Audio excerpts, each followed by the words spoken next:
lab qilib eng oxirgi dekabrda qor gulini o'ynar shamol chiroqlarning atrofida tushmoqda qor lab qilib eng oxirgi dekabrda qor gulini o'ynar shamol chiroqlarning atrofida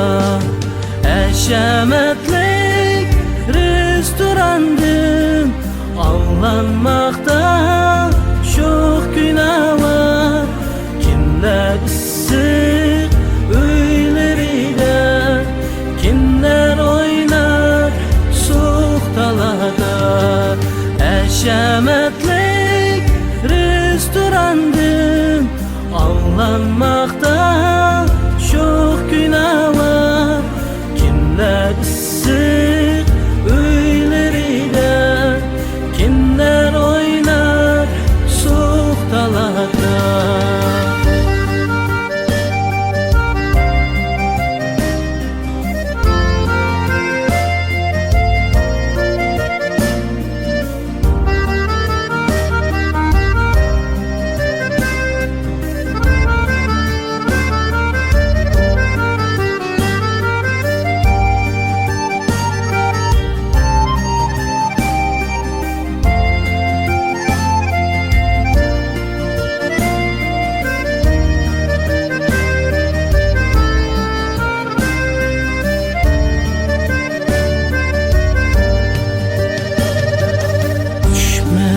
qor lab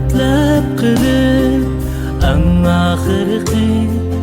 dekabrda qor gulini o'ynar shamol chiroqlarning atrofida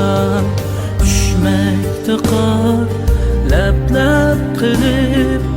eng oxirgi dekabrda qor gulini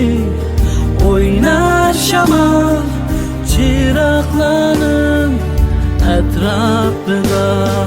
ko'rkam go'zal qor gulini yoqqin libos keng jahonga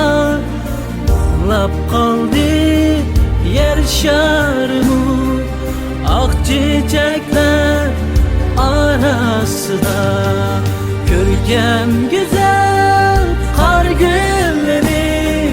yoqqin libos keng jahonga uxlab qoldi yer sharmu oq chechaklar arasida